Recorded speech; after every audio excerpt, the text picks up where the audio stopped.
Le plus souvent, il avait faim. Il maudissait les hommes, leur vie simple, la famille. Il aurait voulu leur crever le ventre, puisque décidément, il ne comprenait rien, et lui-même ignorait ce qu'il devait comprendre.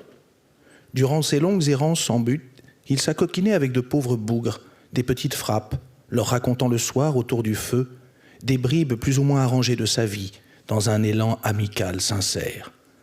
Puis, au petit matin, il les abandonnait, après les avoir tout doucement dépouillés de leurs bottes et de leur cheval, et tandis qu'il galopait seul, libre à nouveau, poussant des cris de joie, le vent lui creusait des larmes dans les yeux. Il a 16 ans, il dort dehors, sous un buisson, mendie un peu, inspire confiance, trahit ceux qui lui viennent en aide, ne sait s'en empêcher. Dès qu'il inspire un peu d'affection, un peu d'amour, il déserte. Il veut se faire haïr.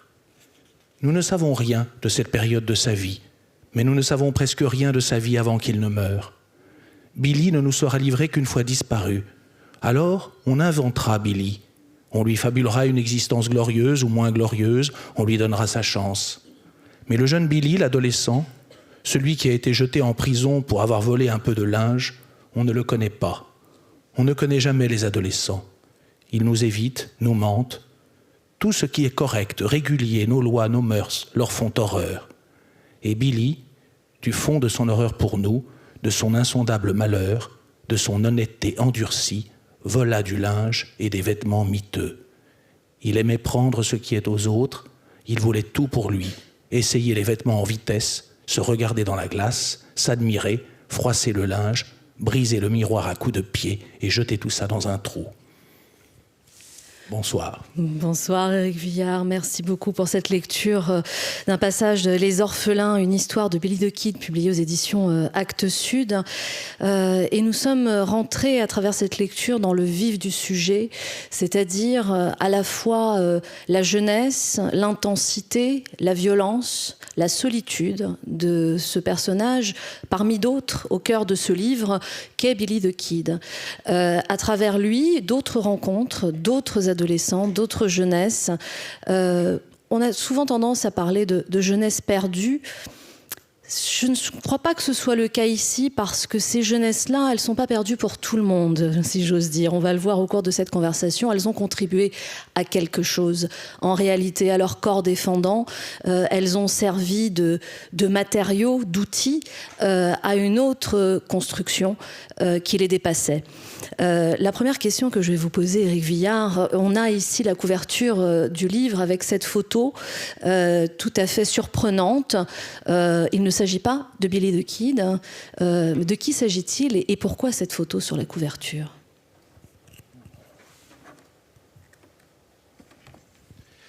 Donc, de nouveau, bonsoir à tous.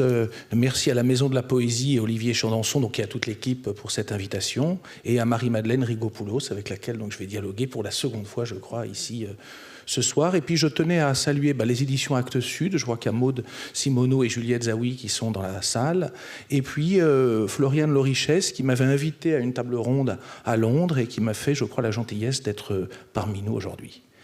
Alors,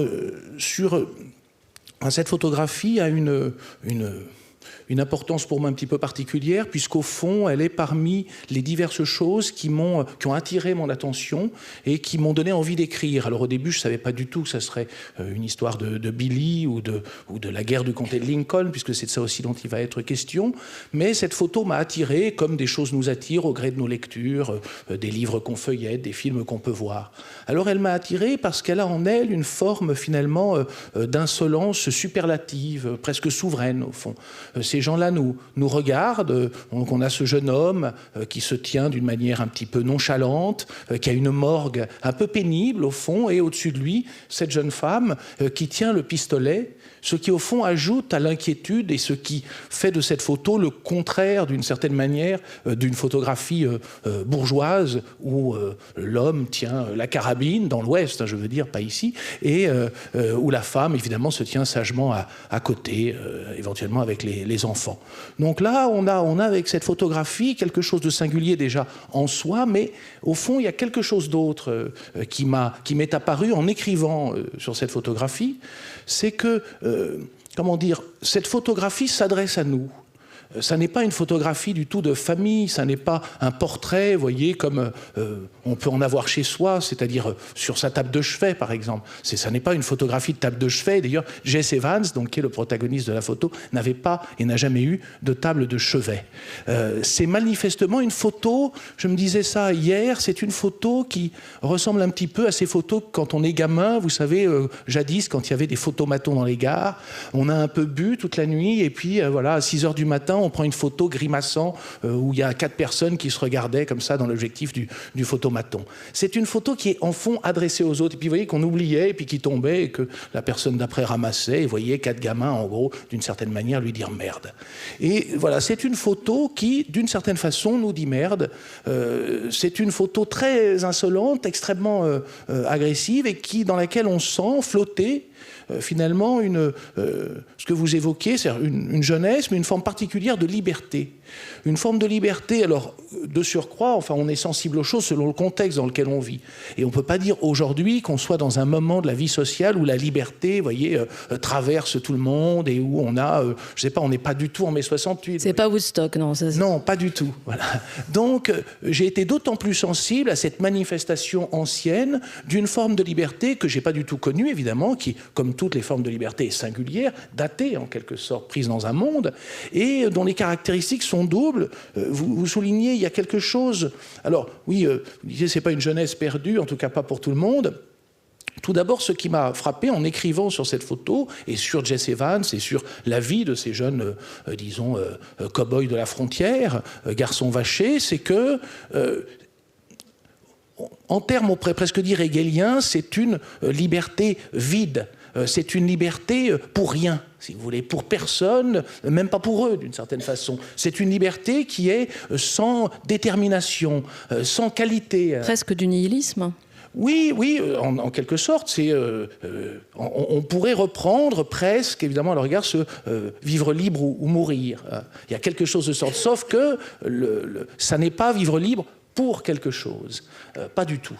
Et si bien que la seconde caractéristique, après cette caractéristique, disons, positive, que c'est au fond peut-être la liberté par excellence, c'est que c'est une liberté vaine. C'est une liberté sans contenu politique, sans objectif, qui donc ne mène à rien qu'à la mort, puisque tous ces protagonistes, au fond, alors Jesse Evans a disparu, on ne sait pas où il est mort, sans doute assassiné au bord d'une route, mais la plupart mourront avant 30 ans, et Billy the Kid, donc, que j'ai rencontré par cette photographie, puisque travaillant sur Jesse Evans, je croyais, moi, regarder donc une photographie qui concernait, vous voyez, un personnage parfaitement secondaire de l'Ouest. Je n'avais jamais entendu parler, comme vous tous sans doute, de Jesse Evans.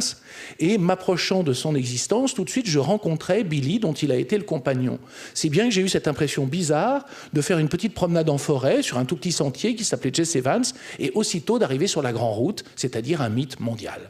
Alors, un mythe mondial, et dans mythe mondial, le mot-clé, c'est peut-être mythe parce que on a tout imaginé et inventé sur Billy the Kid, et vous mettez presque un point d'honneur, j'allais dire, dans votre livre, à dire que la majorité des choses que l'on sait sur Billy the Kid, c'est qu'on ne sait rien. Vous dites, le plus important, ce n'est pas l'exactitude, puisqu'elle est ici impossible, c'est l'inexactitude, au contraire, le flottement, l'impossibilité où nous sommes de savoir. Ce sont les probablement, les il se peut, les peut-être qui tapissent le récit de son existence comme des habits misérables, laissant voir le jour à travers eux, puisqu'une fois qu'on a supprimé tout ce qui n'est pas raisonnablement certain dans la vie de Billy the Kid, il ne lui reste rien. Mais dans ce rien vient s'engouffrer l'histoire, la grande histoire. Parce que ce rien dont on qualifie en quelque sorte ces adolescents, il va servir à quelque chose. Il va servir à un projet. Oui, tout à fait. C'est-à-dire, alors, le livre, j'écris toujours par la force des choses, ils ont plusieurs livres en même temps. Pas en même temps, je ne l'ai pas décrété, si vous voulez. J'écris, et puis à un moment, je me perds, je m'enlise, je ne sais plus trop où aller. Donc, plutôt que de tout jeter ou de désespérer, eh bien, soit je recommence autre chose que j'avais entamé. Puis, vous voyez, les livres se répondent. Au fond, c'est comme les lectures, comme dans la pensée. On abandonne une pensée parce que c'est tout à coup un cul-de-sac, et puis finalement, on la retrouve d'une autre manière un peu plus tard, par justement un autre dénivelé, une autre idée, qui a priori semblait ne rien avoir à voir, mais qui a en réalité des rapports, comme tout finalement, d'une certaine façon, dans la vie à la fois réelle et la vie de l'esprit. Si bien que alors ce qui s'est produit avec Billy, ce qui a fait que j'ai arrêté plusieurs années parfois d'écrire le livre, c'est que plus je me renseignais sur lui, moins j'en savais. Ce qui est bizarre, normalement c'est l'inverse. Vous voyez, vous avez quelqu'un que vous ne connaissez pas, vous vous renseignez, et puis vous pouvez ajouter des qualificatifs, des choses, sa date de naissance. Là, on sait tout un tas de trucs, c'est comme si quelqu'un était entré dans la pièce avec énormément de caractéristiques, un mythe mondial, des tas de faits, il a tué tant de personnes, voilà son nom, etc. Et puis finalement, vous cherchez un petit peu des actes de naissance, etc. Et puis tout devient flou. Il perd son nom, il perd sa date de naissance, il perd ses parents, puisqu'il les a réellement perdus, mais on perd leur nom. Au fond, on n'est pas sûr du nom de sa mère, son père, on ne sait pas qui c'était. Si bien que plus j'avançais dans la connaissance, au fond, moins j'en savais. Ce qui est un effet tout de même un peu curieux, et au début, non pas désespérant, mais déroutant. C'est-à-dire j'ai eu l'impression, au bout de, je ne sais plus, 1 an ou 2, qu'il n'y avait peut-être pas du tout de livre, j'avais fait quelque chose d'étrange, j'avais appris quelque chose, mais voilà, ça s'arrêtait là. Et puis je l'ai laissé un certain temps, et en y revenant, en relisant des passages du livre, je me suis aperçu qu'il y a, en fait, ce vide, cette façon un peu, comme disait Barthes, d'avoir désépaissi, au fond, par l'écriture, apportait un type d'émotion en réalité singulier et qui existait, c'est que le mythe n'est pas très émouvant en soi. Vous voyez, il était plein de caractéristiques, Billy, on sait qu'il a tué, on connaît des faits d'armes, bon, mais les mythes, c'est trop grand pour nous. Vous voyez, on ne peut pas enfiler un mythe. Si on mettait les habits du mythe, on nagerait dedans. Donc, en quelque sorte, c'est tout le monde et personne, c'était rien, le personnage, disons, de Billy the Kid qui m'était confié à ce moment-là. Tandis qu'une fois qu'il avait perdu sa date de naissance, ou son nom, etc., il ressemblait à ses ancêtres de 2 générations sur nos photos. Vous voyez, on ouvre nos albums de famille, on demande à notre mère qui c'est, elle dit « Oh, je sais plus, peut-être un oncle, il s'appelait comment ? Ah, je sais pas, j'ai oublié, peut-être Paul ou Jean. » Voilà. Donc, il devenait, comme tout le monde, lui aussi était perdu dans le brouillard des anonymes. Et puis, il conservait tout de même des caractéristiques. Il était néanmoins un garçon vaché, pauvre, jeune, mort à 21 ans, et puis du même coup, il devenait une génération, un ensemble de gens. Il n'était plus tout seul. Tous étaient finalement dans le même cas, d'où le pluriel du titre. Et au fond, à ne rien, ou en savoir très peu, eh bien j'en savais davantage, puisque ça l'avait, d'une certaine manière, rapproché de nous. Et puis, quand vous dites « Les orphelins, une histoire de Billy the Kid », est-ce qu'on pourrait dire « Les orphelins, une histoire de l'Amérique » ?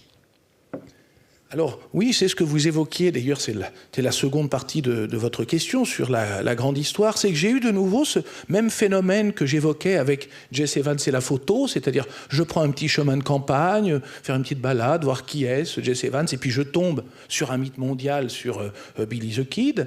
Eh bien, de la même manière, en m'intéressant à Billy the Kid, même si c'est un mythe mondial, je pensais, malgré tout, m'intéresser à une histoire de la frontière, c'est-à-dire de la colonisation dans sa phase finale, mais j'étais malgré tout très loin de Washington, vous voyez, très loin en tout cas des enjeux géopolitiques majeurs. Et Billy the Kid, bon, ça évoque une configuration de western typique, avec des duels, des affaires de vengeance et de morale, vous voyez, pas beaucoup plus, pas des affaires politiques.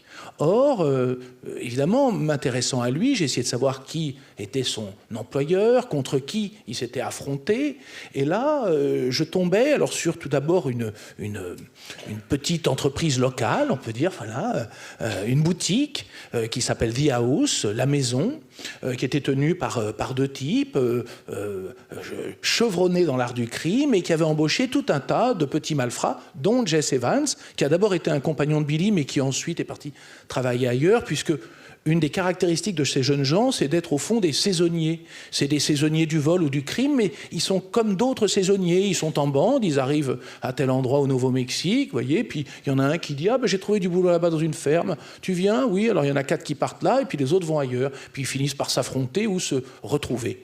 Et donc, The House, auquel s'est affronté par hasard, au fond, Billy, qui s'est retrouvé dans l'autre bande, celle d'en face, était le contraire de ce que nous conte, disons, l'économie politique à l'américaine, c'est-à-dire qui nous dit que voilà, c'est le règne de la concurrence qui crée une émulation et qui permet la réussite de quelques-uns et des meilleurs, bon, les autres s'effaçant. Là, en fait, on arrive à Lincoln et qu'est-ce qu'on trouve ? On trouve un monopole, pas du tout de concurrence. Et la seule tentative de concurrence, c'est un certain Tunstall qui a embauché Billy et qui s'est fait descendre tout de suite. Ça doit donc être ça qu'on appelle la concurrence, c'est descendre ses concurrents quand on le peut. Si bien que, à ce moment-là, The House a retrouvé son monopole aussitôt, et donc cette petite boutique concentrait, c'était pas une boutique anodine, elle concentrait à la fois la vente de toutes choses dans le comté, c'est-à-dire si vous aviez volé des chevaux, des vaches, ou que vous en aviez élevé, ce qui arrivait de temps en temps, vous étiez obligé pour les ventes de passer par The House, et si vous vouliez acheter des sels, du maïs ou autre chose, il fallait aussi passer par eux. C'était donc véritablement un monopole sur la vie du comté, la vie sociale et économique. Mais dès qu'on s'intéressait là aussi de plus près à The House, qui avait malgré tout l'air au début d'être simplement une petite entreprise locale, patibulaire, mais voyez, juste avec un périmètre restreint, disons. Eh bien, on s'aperçoit qu'en fait, un avocat de Santa Fe, c'est-à-dire de la capitale du Nouveau-Mexique, avait non seulement investi dans cette affaire, mais qu'il avait rendu, service aux propriétaires, qui avait dû hypothéquer auprès de lui The House, dont il était au fond indirectement le patron. Et lui était un homme très influent qui finira au Congrès des États-Unis, donc à Washington. Ce qui veut dire que ce qu'avait d'étrange, au fond, le fait d'avancer dans la connaissance sur ces gens, c'est que, parti de Billy the Kid, qui est un petit garçon vaché, avec un intermédiaire, The House, vous étiez aussitôt à Washington. En vous écoutant, je me dis que ce qui est fascinant, c'est que finalement, ça donne l'impression que plus on effeuille un mythe, plus on se rapproche de l'histoire, la vraie, celle qui nous précède. Oui, ben c'est que les mythes n'existent pas sans raison, en réalité. Je vais reprendre ça d'un petit peu ailleurs, c'est que... on m'a demandé plusieurs fois pourquoi les États-Unis pour la deuxième fois, etc., ce qui est au fond une question à certains égards étonnante, puisque, comment dire, on semble surpris a priori qu'on écrive en France sur les États-Unis deux fois, comme si les États-Unis étaient, je sais pas, comme le Portugal, l'Espagne, la France, etc., un pays, disons, de l'OCDE comme les autres. Or, ce n'est pas du tout le cas. Les États-Unis sont un pays qui domine le monde et qui domine en tout cas très largement justement les pays de l'OCDE qui font partie, disons, de son camp politique et qui le domine de telle sorte, on le voit aujourd'hui, qu'en réalité, nous nous sommes crus longtemps être alliés. En réalité, nous sommes depuis très longtemps des vassaux. Je me souviens d'une remarque de mon éditrice américaine qui m'avait dit « Ah, fais attention, les Américains n'aiment pas qu'on écrive sur eux ».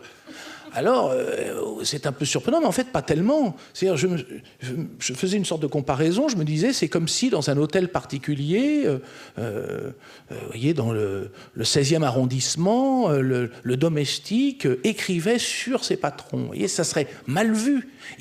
S'il le savait, en tout cas, il aurait du mal, et puis s'il racontait la vérité de ce qui s'y passe, il aurait du mal à rester en poste. Vous voyez, c'est pas possible. On voit même que dans des relations, disons, moins grandes de domination, quand Saint-Simon écrit sur Louis XIV, il ne va pas lui lire les petites feuilles. Ça se passerait mal, il ne publie pas ses écrits. L'une des raisons aussi du fait qu'il ne publie pas n'est pas seulement le fait qu'il méprise au fond la littérature à certains égards, mais c'est aussi parce que s'il publiait sur Louis XIV, il serait embastillé, il serait emprisonné ou pire. Donc les États-Unis, c'est un peu pareil. Je suis étonné, enfin on devrait s'étonner en tout cas du fait que nous n'écrivions pas plus sur eux, que nous ne cherchions pas davantage à les comprendre, à les étudier, leur système économique, leur système politique. Au fond, les études américaines ne sont pas chez nous les départements les mieux pourvus. Alors, je crois que dans un monde justement aussi dominé par une puissance qui est à la fois proche de nous et très différente, et surtout dans une position de prépotence très forte, il est intéressant pour la littérature d'essayer de s'y glisser, de la comprendre et de la saisir autrement. Donc, une des raisons, au fond, qui m'a attiré dans cette histoire, c'est ça, c'est le déséquilibre, au fond, l'asymétrie dans laquelle nous sommes. Et j'ai le sentiment que quand on est dans un rapport asymétrique et qu'on est en bas, on voit certaines choses. C'est-à-dire que pour en donner un exemple, j'ai vu, comme peut-être certaines personnes par curiosité un peu piquante, l'installation à la coupole de Bernard Arnault. Alors, quand on est installé à la coupole, on peut demander à un laudateur de venir faire votre éloge. C'est une coutume. Donc, il a demandé à Bruno Le Maire. Bon. Et alors, Bruno Le Maire fait un discours où, parlant de la couleur des yeux Bernard Arnault, bleu, et de la garde de son épée qui a la même couleur. Il lui dit que, bien sûr, certains pensent que la couleur de ses yeux est froide, mais en réalité, ça montre de la détermination et peut-être, dit-il, de la tendresse. Alors, vous voyez bien qu'à ce moment-là, Bernard Arnault, qui avait dû quand même lire un petit peu le papier avant, était mal avisé, au fond, de lui laisser lire ça en public. S'il avait été dans un rapport plus égalitaire avec Bruno Le Maire, je pense qu'il se serait avisé du ridicule de la chose. Il existe donc une connaissance lorsqu'on est ou l'égal de quelqu'un ou quand on est en bas. Connaissance que celui qui est en haut, lui, aveugle, n'a pas. Le roi est nu. J'aimerais je suis obsédée par une image. Quand j'ai vu cette photo, j'ai pensé à un autre tableau qui en apparence n'a rien à voir, mais que j'aimerais qu'on mette en perspective, si vous voulez bien nous diffuser ces deux images ensemble. Il s'agit d'un tableau, ça va arriver, d'un tableau de Grant Wood, que tout le monde connaît en réalité, voilà, qui s'appelle American Gothic. Et je trouvais intéressant de les mettre côte à côte parce qu'il y a bizarrement une sorte de parallélisme. C'est évidemment un couple, alors même si en réalité il s'agit d'un père et de sa fille dans le tableau de Grant Wood. Un homme tient une fourche là où une femme tient le revolver. Il y a une forme de verticalité où l'un est assis, l'autre debout mais se tenant la main, alors que là il y a une forme de distance et d'horizontalité. Et quelque part ces deux images, racontent l'Amérique sous deux facettes différentes, mais finalement extrêmement complémentaires. J'ai presque l'impression que c'est le négatif, d'ailleurs la photo est en noir et blanc, qu'il y a le négatif du tableau qu'on voit sur la droite. Qu'est-ce que ça vous inspire, ces deux images côte à côte, Éric Vuillard ? Ça m'inspire, je lisais tout à l'heure sur Grant Wood quelque chose, c'est qu'apparemment il n'avait pas voulu être ironique avec son tableau, puisque les critiques aimaient ce tableau en disant c'est une manière de se moquer des puritains. Et lui disait pas du tout, comme quoi le réalisme est toujours ironique sans le savoir, quoi. Il nous dit une vérité qui manifestement lui échappait à lui, à moins qu'il était de mauvaise foi. Non, ce qu'on voit effectivement, c'est que au fond, ça nous rend sympathique quand même. Les revolvers, étrangement. C'est-à-dire qu'indéniablement, si on devait passer une soirée avec l'un de ces couples, si je puis dire, moi, pour ma part en tout cas, je préférais celui de gauche, que je trouve au fond moins inquiétant même. C'est vrai qu'on a moins peur du revolver que de la fourche, là, quand même. Oui, je crois. Alors, du coup, comment dire, ce que ça m'inspire comme ça, c'est que d'une certaine manière, on ne sait pas ce qu'on sait. C'est-à-dire que tout à l'heure, en regardant cette photo de ce couple avec un revolver, évidemment, on peut bien, je vous parle de liberté, mais certains d'entre vous vont se dire, bon, il y va peut-être un peu fort quand même, la liberté d'accord, mais là, le flingue, ces gens-là sont quand même des petits criminels, etc.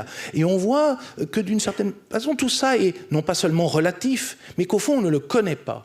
Et je pensais à ça parce que en ce moment, bon, je lis, c'est un hasard, les entretiens de Duras, et du coup, ça me faisait songer à Hiroshima, mon amour. Dans Hiroshima, mon amour, vous savez, au début, se répète cette formule, tu n'as rien vu à Hiroshima. Eh bien, tout à l'heure, nous avions vu cette photographie, et en fait, nous ne l'avions pas vue.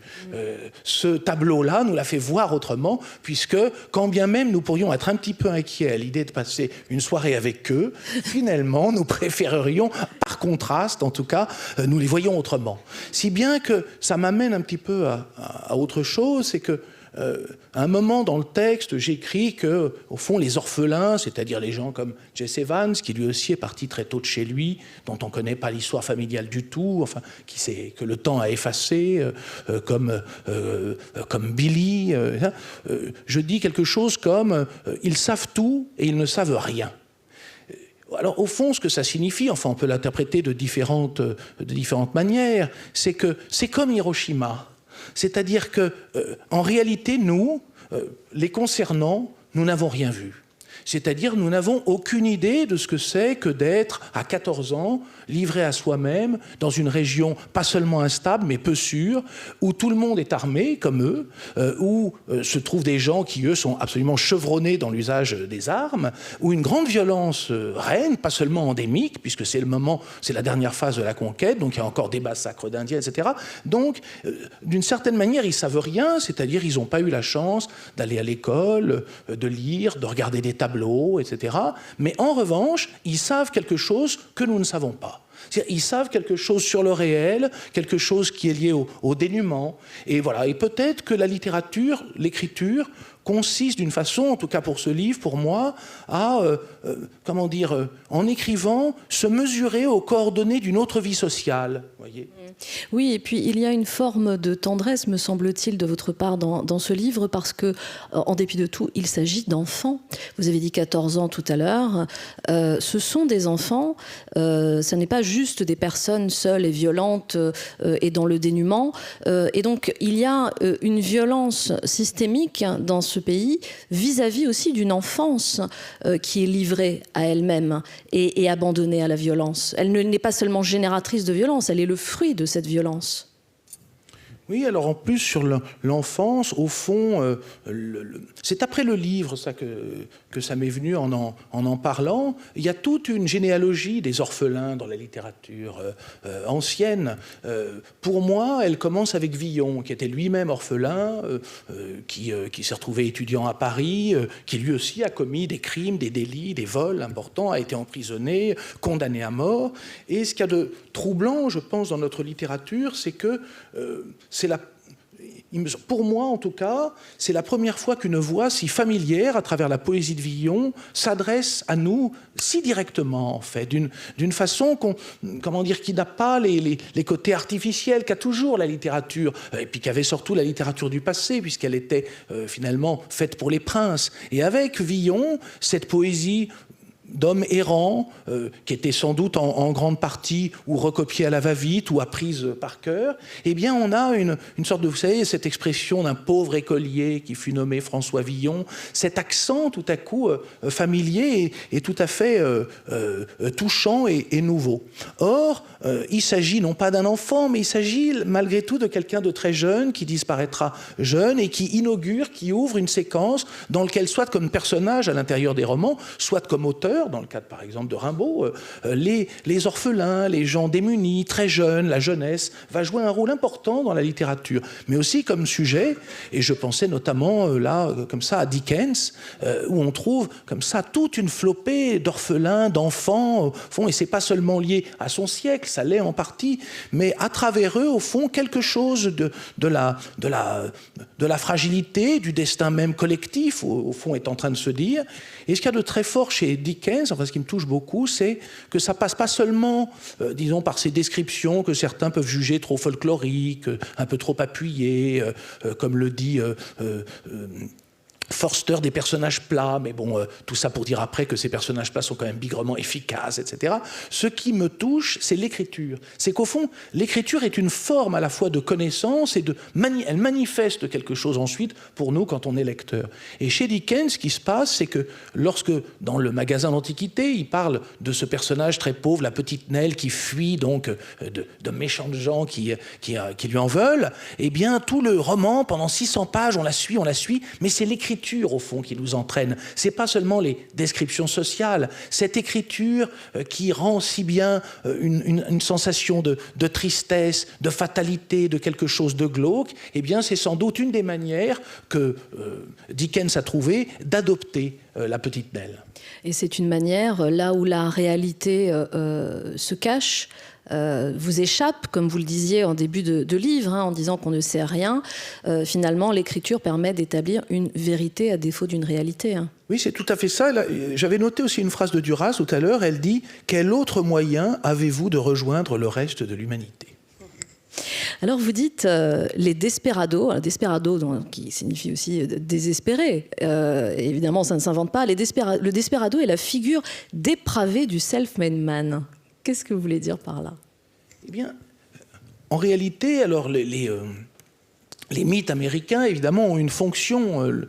Si Billy the Kid, de petit desperado anonyme, a enflé au point de devenir une gloire mondiale, c'est que les États-Unis se disent et nous disent quelque chose à travers lui. Alors, évidemment, c'est quelque chose dont le périmètre, le profil et la forme peuvent varier légèrement. Mais ce que ça nous raconte, c'est au fond qu'il faut être audacieux, c'est qu'il faut entreprendre au risque de sa vie. Alors, évidemment, il y a des mythes différents qui peuvent plus ou moins s'affronter, mais qui quand même tous concourent à cette idée de réussite, de tirer son épingle du jeu, d'oser affronter l'existence, voyez, d'une façon véhémente, osée, d'être astucieux. Et tout ça, on le trouve chez Billy. Alors, ce qu'il y a de tout à fait sûr, c'est que précisément ces qualificatifs-là sont basés sur des témoignages très faibles, en réalité. Ce sont donc véritablement des données mythologiques, comme ça, qui ont été comme plaquées sur lui et qui permettent, en dépit de la violence, eh bien, de justifier un certain rapport à l'économie, un certain rapport, on peut dire, au profit. Et qui répondent aussi peut-être à la nécessité, justement, de s'inventer une histoire qui soit un petit peu plus glorieuse que le réel, parce que quand vous parlez de la bataille de Blazers Mill ou différents événements qui vont se passer dans le livre, qui sont racontés d'une certaine manière avec une forme avec quelque chose d'un aspect assez glorieux, alors qu'en réalité, quand on creuse un petit peu, on se rend compte qu'il y a quelque chose d'assez pathétique finalement dans ce qui veut se faire passer pour un exploit dans l'histoire. Oui, parce que, alors voilà, ça c'est le second aspect, disons, comment je suis arrivé à ce livre. J'y suis arrivé aussi à travers une série d'événements. Je suis tombé, disons, sur cette expression, la guerre du comté de Lincoln, un jour au gré de mes lectures. J'avais pas à ce moment-là du tout non plus l'intention, je connaissais cette photographie, elle m'avait intrigué, j'avais donc rencontré Billy un peu par hasard, mais voilà que j'allais le rencontrer une nouvelle fois par hasard, en m'intéressant à cette guerre du comté de Lincoln, parce que c'était le nom guerre du comté de Lincoln qui m'avait attiré. C'est un nom étrange, c'est un nom à certains égards monstrueux, puisque la guerre, c'est quelque chose d'immense, c'est un phénomène effrayant, c'est un phénomène massif, mais le comté de Lincoln, je pense que dans cette salle, personne ne le connaît, vous voyez. C'est comme si je disais, je ne sais pas, la guerre de Prugny en Sologne, la guerre, vous voyez, ça provoque chez nous un rire, et à juste titre, mais Lincoln, c'est tout à fait la même chose. Et donc, j'ai été intrigué, je me suis dit, pourquoi une telle disproportion? Qu'est-ce que c'est que cette guerre dont j'ai jamais entendu parler? Et là, j'ai rencontré Billy. Et là aussi, ça m'a fait un drôle d'effet. Ça créait comme une deuxième disproportion. Comment se fait-il que quelque chose dont j'avais jamais entendu parler, dont d'ailleurs personne n'a jamais entendu parler, concerne au premier chef et soit le cadre même des actes héroïques de quelqu'un dont tout le monde a entendu parler. Vous voyez, il y avait là quelque chose presque de louche, un peu de bizarre. Et alors, en m'approchant de cette guerre, j'ai étudié les différents événements qui s'y produisent, et l'un d'entre eux s'appelle la bataille de Blazers Mill. Et là aussi, le mot bataille est un peu disproportionné, puisque pour vous la raconter un petit peu, que vous compreniez ce que je veux dire, il y a eu 2 morts à Blazers Mill. Donc, bon, vous voyez, c'est pas la bataille de la Somme, la première, ni la deuxième, etc. Mais non seulement il y a eu 2 morts, mais c'est des gens qui se sont seulement tirés des coups de chevrotine à bout portant. Vous voyez, c'est ça qu'on appelle une bataille. Et puis, elle a une autre chose qui m'a vraiment intéressé, c'est que dès qu'on s'en approche, cette bataille de Blazers Mill a été évidemment romancée. On peut dire qu'elle a été totalement saturée par le mythe, puisque une fois que Billy est devenu une gloire mondiale, c'est-à-dire quelques années après que son assassin ait eu la bonne idée d'écrire sa vie, pour essayer évidemment de gagner la sienne, quand Billy est devenu suffisamment célèbre, chacun, les quelques rares personnes qui étaient survivants de la bataille de Blazers Mill, se sont empressés de raconter leurs témoignages. Vous voyez, les gens qui tenaient le relais de poste de Blazers Mill, George Coe, donc, etc. Or, les historiens, depuis maintenant très longtemps, essaient d'accorder ces différentes versions, de dire bon. Et alors, en écrivant, ce qu'il y a une des spécificités de l'écriture, c'est qu'elle nous rend en quelque sorte responsables de ce qu'on écrit. Donc, à quoi bon inventer? Vous prenez une histoire qui existe et au moment même où vous l'écrivez, comme vous en êtes responsable, disons que ces aspects illogiques, les dissonances, libre à vous de les prendre en charge. Mais si vous ne le souhaitez pas, vous vous heurtez sans cesse sur les approximations, les mensonges, éventuellement, enfin tout un tas de trucs, en tout cas des dissonances qui font que le récit ne fonctionne pas. Ce que Lévi-Strauss appelait les différentes versions d'un mythe. Sauf que là, le coup de Lévi-Strauss ne marche pas. Puisqu'il nous disait, un mythe, c'est la somme de toutes ces versions. Mais là, on a beau faire la somme de toutes ces versions, ça ne marche pas, puisqu'il y a une caractéristique, c'est qu'il y a toujours Billy. Or, je me suis avisé tout à coup de quelque chose, c'est que si on le retranche, si on enlève Billy the Kid de la bataille de Blazers Mill, eh bien, il y a toujours le même coup de revolver, il se passe toujours les mêmes péripéties, et il y a le même nombre de morts. Alors, quand quelqu'un est à ce point central dans une histoire, et en réalité tout à fait inutile à son déroulement, il y a quelque chose qui ne va pas. Alors, est-ce que vous avez l'impression, et là j'extrapole par rapport au livre, que ce mode de fonctionnement, la manière dont on se raconte l'histoire, c'est une caractéristique particulière aux États-Unis. Elle est valable partout. Elle a des différences. Est-ce que l'Amérique aurait peut-être plus besoin que, par exemple, les pays d'Europe de construire cette mythologie ?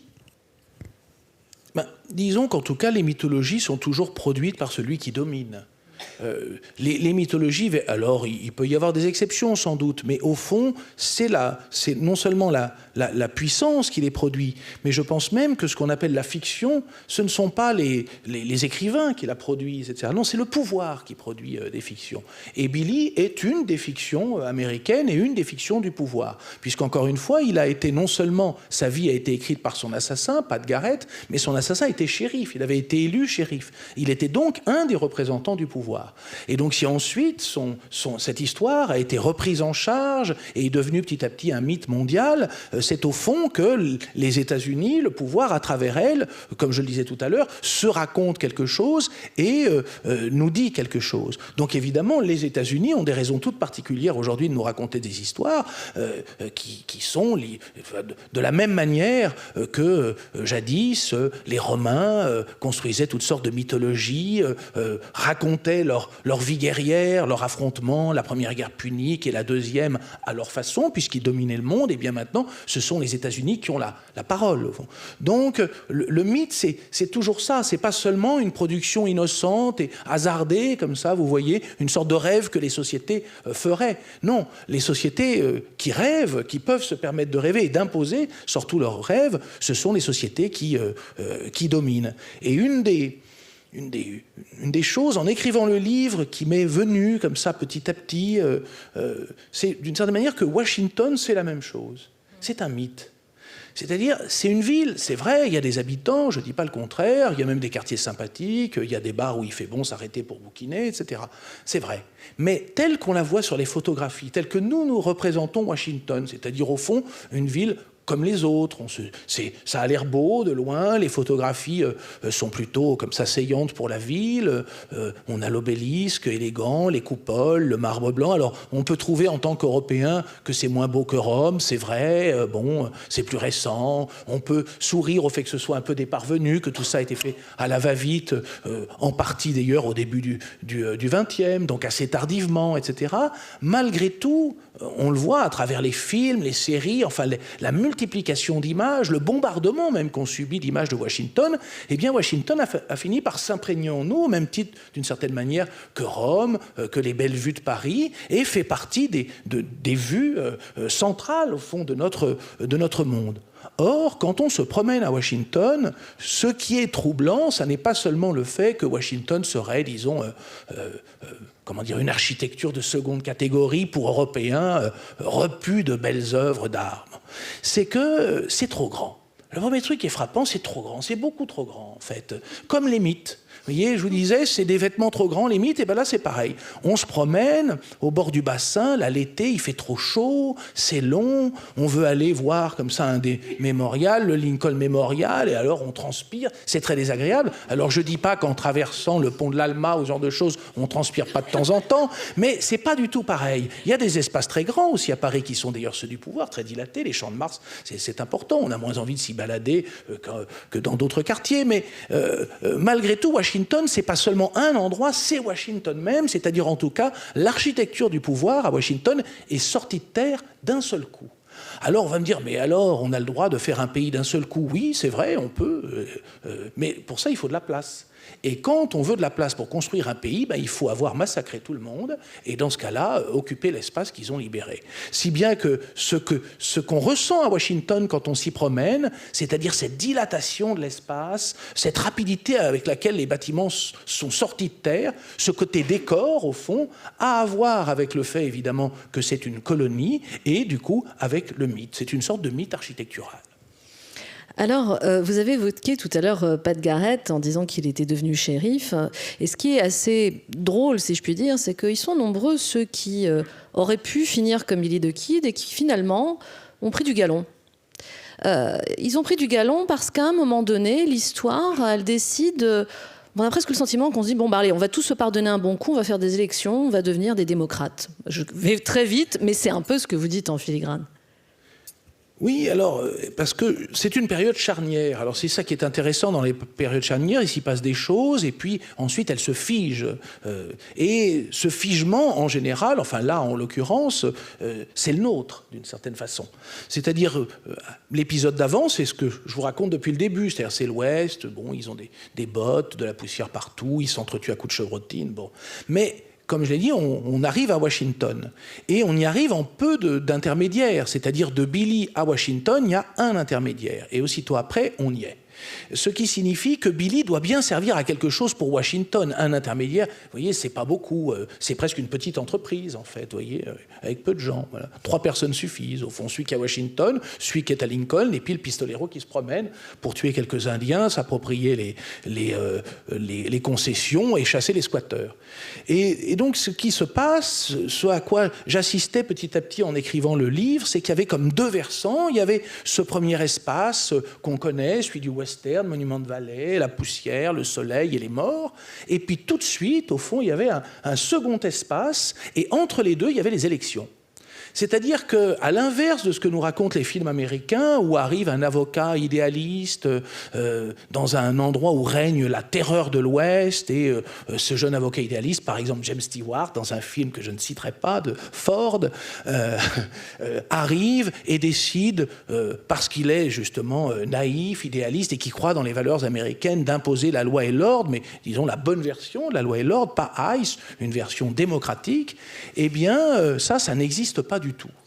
Moi, ce que j'ai rencontré, c'est pas du tout James Stewart, c'est Thomas Benton Catron. Et Thomas Benton Catron, alors déjà, il était beaucoup moins élégant et agréable à regarder que James Stewart, mais surtout, il n'avait pas les mêmes caractéristiques sociales. C'était pas un pauvre avocat arrivant sur la frontière pour imposer les idées très belles sur la démocratie qu'il pouvait avoir. Non, c'était un homme qui habitait Santa Fe depuis plusieurs générations et dont on peut remonter assez loin dans l'arbre généalogique jusqu'en Europe, comme beaucoup des protagonistes les plus riches de cette histoire, qui ne sont pas du tout ces migrants célébrés par le très joli poème naïf qui se trouve sur la Statue de la Liberté, les rebuts de l'humanité avec lesquels on fera la plus grande des nations. Non, ce sont des gens qui descendent d'immigrés européens relativement nantis et dont on peut retracer parfois l'arbre généalogique jusqu'à la période élisabéthaine, ce qui fait quand même assez loin. Enfin, je ne pense pas que beaucoup d'entre nous aient cette chance. Donc quand on parle de démocratie américaine, vous voyez, faite avec un flot de migrants, on peut dire qu'il y a 2 types de migrants. Il y a ceux qui arrivent avec un petit pactole déjà et qui, au fond, appartiennent à une généalogie assurée, et ceux qui arrivent par Ellis Island, comme sans doute la mère de Billy et son père, et qui sont, eux, misérables et voués à ou travailler dans les usines, puisque c'est le début de l'ère industrielle, ou alors à devenir garçons vachers, enfin, en résumant. Alors... oui, la question, pardon. C'était quoi la question? Ah, voilà, vous l'avez oublié aussi. Donc, oui, si, j'avais noté, voilà. Donc, au fond, à ce moment-là, de nouveau, enfin, c'était sur les élections. Sur la démocratie. Voilà, comment on s'est tous pardonnés pour faire une démocratie. C'est qu'entre les deux, il se passe quelque chose, c'est qu'il y a des élections. Pat Garrett, je le disais, est élu. Alors, au début, moi, je m'attendais à assister à une élection telle qu'on peut l'imaginer à l'Ouest, c'est-à-dire à coups de revolver, telle qu'on la voit parfois justement dans les westerns, violente, sujette à on bourre les urnes, enfin, je sais, voilà. Mais j'ai pas du tout assisté à ça, c'est-à-dire en me renseignant sur l'élection de Pat Garrett, je trouvais une élection normale. C'est-à-dire, les notables du comté se sont réunis. Ils ont discuté entre eux, ça s'appelle des primaires, de qui serait le candidat. Ils ont trouvé que Garrett était un excellent candidat. Effectivement, il était relativement élégant, enfin, c'était un homme qui savait se tenir, en lui achetant 3 vêtements, c'était parfait. Voilà. Et c'était un homme d'ordre, puisqu'il était d'une famille du Sud ruinée par la guerre de sécession. Il avait donc eu l'habitude, disons, de diriger des esclaves, une plantation. C'était donc quelqu'un de parfait pour établir l'ordre à la frontière. Et donc, à ce moment-là, moment-là, les notables ont investi, ont versé de l'argent. Ça s'appelle le financement d'une campagne électorale. Rien là de très bizarre. Aux États-Unis, ça se passe même aujourd'hui d'une manière, au fond, infiniment plus sauvage et brutale, à certains égards. Et donc, ensuite, il est allé serrer des mains et il a été élu, tout simplement. Alors, c'est vrai qu'il n'y avait pas beaucoup de candidats en face. Ça, c'est une autre histoire. Enfin, il y a eu, je ne l'évoque pas dans le livre, mais à un moment, Billy, justement. Et donc... très vite, il y a d'abord Garrett qui est élu, mais c'est la même chose pour Catron, dont je parlais, qui est lui celui qui dirige au fond les opérations, qui a un intérêt majeur à ce que la guerre du comté de Lincoln se solde en faveur de The House, donc de la petite boutique dont je parlais au début, puisqu'il est en train de constituer une des plus grandes propriétés foncières de toute l'histoire de l'humanité, vous voyez, pas seulement du coin, mais qui serait grande à peu près comme un tiers de la Toscane ou une grande partie des terres arables de l'Ukraine, d'un seul tenant. Quant à Chisholm, qui est un autre homme d'affaires du coin, qui lui est un éleveur, il possède 100 000 têtes de bétail. Alors, je ne sais pas si vous vous souvenez des inquiétudes qu'avaient certains, à juste titre, pour des fermes de 1000 vaches, voyez. Alors, imaginez une ferme de 100 000 vaches. Et alors là, c'est une ferme itinérante, en plus, qui se promène sur les terres des autres, sur les terres de tout le monde, des Indiens, des squatteurs, enfin, etc. Et en plus, alors ce Chisholm, il avait trouvé un truc habile, c'est que le fer rouge, donc la petite marque qui permettait de déterminer si c'était ses bêtes ou pas, il avait choisi une forme de telle sorte qu'il puisse assez facilement, tombant sur les vaches d'un autre, modifier la forme pour que ce soit la sienne. Voilà. Bon. Et donc, ces gens-là, ensuite, sont devenus aussi, donc, dans le cadre de Benton Catron, élus au Congrès, ou un autre attorney général, un autre a fondé la Banque du Nouveau-Mexique. Et donc, on voit bien que les élections, tout à coup, arrêtent en quelque sorte les violences, blanchissent les crimes qui ont été faits et surtout figent les fortunes et introduisent ce que malheureusement on peut nommer un filtre censitaire au suffrage universel. Et il me semble qu'aujourd'hui, avec un milliardaire à la tête des États-Unis, la chose s'est quand même perpétrée, il me semble. Alors, au fil de cette écriture, on l'a évidemment suffisamment dit, plus on cherche Billy, plus en quelque sorte on le perd. En tout cas, on découvre que l'on sait très peu de choses. Mais quand même, à la fin de votre enquête et de cette écriture, qu'est-ce qu'il faut garder d'un Billy the Kid et de ses semblables ?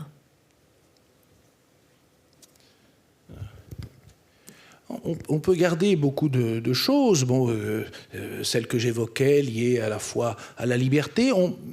Par exemple, on peut garder ce côté réfractaire qu'a eu en tout cas Billy, puisque, vous l'évoquiez, au moment où précisément les élections blanchissent les crimes précédents, une grande partie des desperados, se retrouvant évidemment sans travail, vont être incités par les grands propriétaires à intégrer les forces de l'ordre, ce qu'ils vont faire bien volontiers.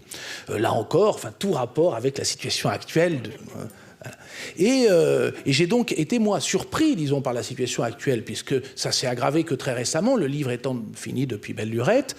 Ça m'a fait un drôle d'effet de voir à travers le nouveau recrutement de l'ICE, un recrutement rapide, avec un recrutement, étrange, sommaire dans ses déterminations, et une formation, elle, très rapide, qui malgré tout s'apparente un petit peu à cette embauche généreuse des desperados de la frontière. Mais certains, pour des raisons sociales, en partie opaques et personnelles, ont refusé, ne sont pas entrés dans les forces de l'ordre. C'est le cas de Billy. Alors il y a des raisons sans doute à cela. D'abord, il faisait partie du camp perdant, donc il était dans une position un peu problématique. Donc là, c'est pas une chose voulue de sa part, mais c'était l'un des desperados qui parlait assez bien l'espagnol. Il s'était donc rapproché des péons, donc d'une frange plus pauvre de la population, et c'est donc ça l'indice d'une forme un peu réfractaire au fond à l'ordre et aux dominants. En tout cas, voilà, il a tenté aussi un petit peu de s'intégrer, mais ça n'a pas été le cas, et parmi d'autres, il a donc continué à errer dans les interstices d'une société qui était en train de se figer jusqu'à lui se faire descendre. Donc on peut conserver malgré tout quelque chose de leur vie qui est cette forme réfractaire un peu curieuse, cette anfractuosité à l'intérieur de leur vie criminelle, qui ont fait que ces gens-là, au moment où il était très fortement recommandé, comme toujours, mais là d'une manière impérieuse, de se mettre du côté du manche, ne l'ont pas fait. Et, dans une forme de résistance ?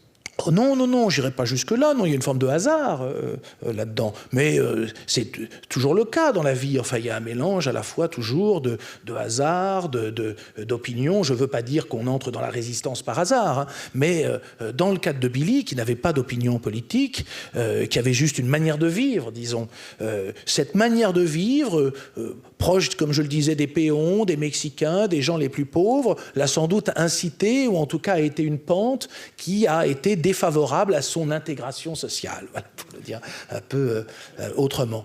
Alors sur l'autre chose, je crois qu'on peut, non pas en apprendre, mais en tout cas qui moi m'a touché, qui est d'ailleurs sans conclusion possible, c'est qu'à un moment je me suis intéressé à son frère.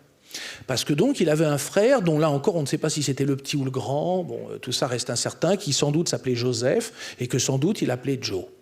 Et ce frère, lui, n'a pas embrassé la même carrière. Au lieu d'embrasser la carrière des armes, qui est une carrière dans l'Ouest intéressante, puisque c'est une carrière qui vous affranchit du travail manuel. Il faut quand même imaginer. Le travail manuel, c'est agréable, mais tout le monde n'aime pas ça. En tout cas, dans le centre de Paris, on ne peut pas dire, quand le niveau du prix de l'immobilier monte, les travailleurs manuels se font plus rares, si vous voulez. Alors, évidemment, il y a différentes solutions. Les études, le fait d'avoir une famille, d'hériter, etc., nous aident à ne pas embrasser ces carrières. Billy, lui, qui n'avait pas le choix, il a trouvé le revolver. Voilà. C'est le revolver qui a été, au fond, pour lui, une forme d'affranchissement de manière indéniable par la violence. Mais son frère, qui, pour des raisons bizarres, ignoré, n'avait pas le même caractère, pas les mêmes aspirations, apparemment devait être doué aux cartes, lui s'est mis dans le jeu, qui était aussi très présent à la frontière. Donc il est devenu une sorte de croupier itinérant, et il passait de salle de jeu minable en salle de jeu minable à peu près toute sa vie, une vie elle aussi lacunaire, sur laquelle on sait peu de choses. Simplement, il a vécu, je ne sais plus, 40 ou 50 ans de plus que Billy. Ce qui fait que lorsqu'il meurt, c'est un tout autre monde, on peut presque penser qu'il meurt dans notre monde. Il meurt dans un monde où les buildings sont déjà apparus. Il meurt dans un monde où une grande partie, au fond, des révolutions technologiques ont déjà eu lieu. Donc, c'est un homme qui est proche de nos grands-parents. Il meurt à cette période-là. Il meurt bien après même la naissance de mes grands-parents. Si bien que c'est un contemporain presque. Eh bien lui, quand il meurt, au fond, il est clochardisé, il est très pauvre, et il se retrouve, c'est comme s'il avait appelé le 115, si vous voulez, aujourd'hui, il se retrouve dans une sorte d'accueil pour pauvres, dans un quartier misérable, donc un quartier de prostitution et de drogue, où il meurt et où son corps est donc donné aux étudiants en médecine pour qu'ils en fassent un certain usage, et où dans ses poches, on trouve $1,50. Si bien que voilà, ce qui m'a appris peut-être, c'est que, au fond, dans la vie, il y a sans doute un certain nombre de possibilités, pas 100 000, mais un certain nombre. La liberté existe, évidemment, mais pour les gens de cette origine sociale, il est possible que le choix ait été soit de mettre un revolver dans une fonte et de se faire tuer à l'âge de 21 ans, soit de jouer au croupier pendant 50 berges et de mourir avec $1,50 dans la poche. Ce qui ferait peut-être la différence entre un destin, en parlant de Billy the Kid, même s'il meurt très jeune, c'est un destin, et pour son frère, peut-être une forme de disparition. Oui, en tout cas, ça n'a pas. C'est difficile de juger les existences, mais puisque Billy est tellement investi par le mythe, et puis bon. Mais en tout cas, enfin pour moi, le drame de mourir à 21 ans, toute la tristesse, vous évoquez la jeunesse au début, que peut avoir une vie jeune si vite brûlée, pas perdue, sans doute, aucune vie n'est perdue, mais brûlée, mise en contraste avec l'impression, en tout cas, que me fait et que peut faire, je pense, à beaucoup de monde, la lecture de cette vie lacunaire et pauvre et solitaire, elle aussi, qu'a pu mener son frère, Joe. Eh bien, je ne suis pas sûr qu'à leur âge, en tout cas au même moment, je n'ai pas plutôt choisi la carrière des armes. Est-ce que vous pouvez nous lire un dernier extrait ?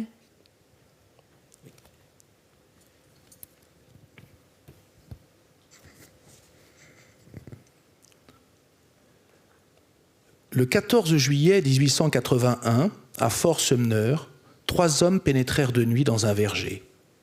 On leur a signalé que Billy vivait à présent dans le ranch de Pete Maxwell. Garrett et ses acolytes avancent lentement vers la maison, sans un mot. Soudain, une silhouette se dresse entre les arbres. Les 3 hommes ne font plus un geste. La silhouette porte un large chapeau, un pantalon de couleur sombre, on dirait Billy. Pat Garrett dut alors regarder de toutes ses forces, comme si sa vie entière tenait à cet instant dans sa ligne de mire. Il entendit une voix là-bas, vers la maison, mais l'ombre des arbres estompe les contours, l'épaisseur des feuillages étouffe la voix, et il ne peut la reconnaître. Garrett ressortit en silence du verger. Il se dirigea à pas de loup dans l'obscurité. Il faisait chaud. La chambre où dormait Pete Maxwell était ouverte. Laissant ses hommes devant la grande maison de bois, Garrett franchit le seuil. La pièce était obscure. Garrett avança dans le noir jusqu'au lit de Maxwell et il s'assit au bord. Il était près de minuit. Maxwell était couché. Garrett posa la main sur son bras pour le rassurer et lui demanda à voix basse où se trouvait le kid. Maxwell lui marmonna qu'il avait dû traîner dans le coin, mais qu'il ignorait s'il était ou non parti. À ce moment, une silhouette surgit dans l'encadrement de la porte en criant « Qui est-ce » C'était la silhouette aperçue auparavant dans le verger. L'homme entra dans la pièce, il avança lentement vers le lit, l'obscurité l'empêchant de voir Garrett. Il vint tout près et demanda à voix basse « Qui sont ces hommes, Pete ?» À cet instant, Maxwell murmura tout bas à l'intention de Garrett « C'est lui ». La silhouette recula rapidement dans la pièce, comme si elle se repliait jusqu'au bout des choses, et s'écria « Qui est-ce ? C'est la mort, mon petit ». Un grand merci Éric Vuillard et un grand merci pour cet échange autour de Les Orphelins, une histoire de Billy the Kid publiée aux éditions Actes Sud. On va vous retrouver dans un instant dans le foyer pour une dédicace. Un immense merci encore et merci à vous tous d'avoir été avec nous ce soir.